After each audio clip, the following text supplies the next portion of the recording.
लोकशाही तंत्रामध्ये आपले सहर्ष स्वागत आहे। आज आपण आहोत खामगाव पंढरपूर या राष्ट्रीय महामार्गावर आणि राष्ट्रीय महामार्गाची कशी दुरावस्था झालेली आहे हे पाहणार आहोत। हजारो कोटी रुपये जे आहेत खर्च करून जे आहे ते या रोडची निर्मिती केली आणि ह्या रस्त्याची निर्मिती केली। या रस्त्याची निर्मिती केली असताना या रस्त्याच्या निर्मितीमध्ये कोट्यवधी रुपयाचं जे आहे तर भ्रष्टाचार झालेला आहे।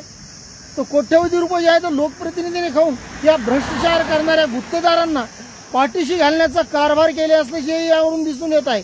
तर हजारो कोटी खर्च करूनही निकृष्ट दर्जाचे रस्त्याचे काम होत असतानाही ग्राम सडक मंत्री नितीन गडकरी हे जे आहे तर यांनी पण या अगोदर सांगितलं होतं की या रस्त्याचं निकृष्ट दर्जाचं काम झालं असल्याची त्यांनी पण कबुली दिली होती व नवीन रस्ता दुरुस्ती करण्याचा व नवीन रस्ता करण्याचा त्यांनी आदेशही दिला होता। मात्र त्यांचा आदेश कुठल्या केराच्या टोपलीमध्ये गेलं हेच मात्र अजून कळायला मार्ग नाही। हे आहे राष्ट्रीय महामार्ग, खामगाव पंढरपूर हे राष्ट्रीय महामार्ग असून या राष्ट्रीय महामार्गाची आपण अवस्था पाहणार आहोत ती कशा प्रकारे झालेली आहे। हॅलो हॅलो, नमस्कार। नमस्कार, संपादक राज जागीरदार बोलतोय, लोकशाही तंत्र। बोला। तेलगाव माजलगाव या राष्ट्रीय महामार्ग जे आहे पालखी महामार्ग याच्यावर अपघाताचे प्रमाण वाढत आहेत आणि याकडे तुमचं लक्ष नाही आहे सर। मी काल विजिटला आलो होतो रविवारी। हा, शनिवारी आमची विजिट झाली तिथं। हा, तो रोडचा 2022 लाच त्याचा डीएलपी संपलेला आहे। हा, त्याला ते हँडवर्क करा म्हणून कळवलेलं NHPW औरंगाबादला। हा, तो रस्ता अजून हँडवर्क झालेला नाही। अच्छा। आणि त्याच्यावर कुठला निधी नाही किंवा कॉन्ट्रॅक्टर नाहीये सद्यस्थितीमध्ये। हा, आता जे काही खड्डे पडलेत ते तात्पुरते दुरुस्त करण्याकरता आम्ही एका कॉन्ट्रॅक्टरला बोललोय। हा, ते 7-8 दिवसात ते भुजन। हा, आता 8 दिवसात 8-10 लोकांचा अपघाती निधन झाल्यास त्याला कोण जबाबदार आहे साहेब? नाही, पण आता मला एक सांगा, आमच्याकडे त्याला फंड नाही किंवा कॉन्ट्रॅक्टर पण नाहीये त्याला। त्याच्याबद्दल तरी आम्ही प्रयत्न करतोय की 8 दिवसात कोणा कोणतरी दुरुस्त करून घ्यायचा तात्पुरत्या।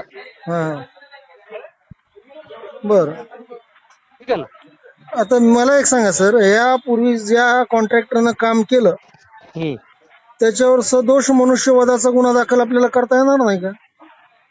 आता मी त्याच्याबद्दल कसं बोलू सांगा। 22 मधलं काम झालं ना ते। 22 म्हणजे आज 3-25 चालू आहे, 3 वर्ष झाले त्याला।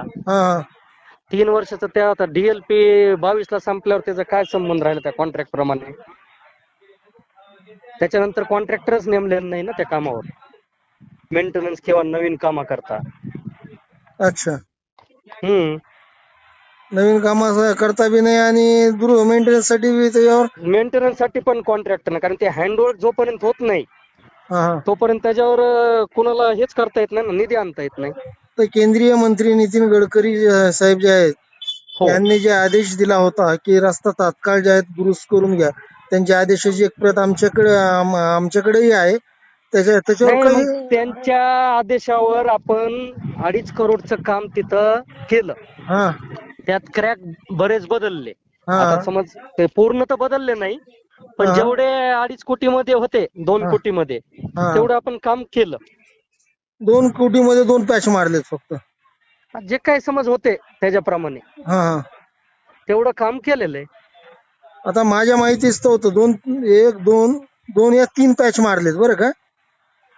3 पॅचेसला 2.5 कोटी रुपये खर्च झाले। नाही, तुम्ही ऐका, ब्रिजवर बीटी सुद्धा मारलेले आहेत। तुम्ही प्रत्येक ब्रिज पाहता त्याचे अप्रोचेस पहा, तिथं ब्रिजचे काम केलेले आणि एक नाही 264 पॅनल बदलले।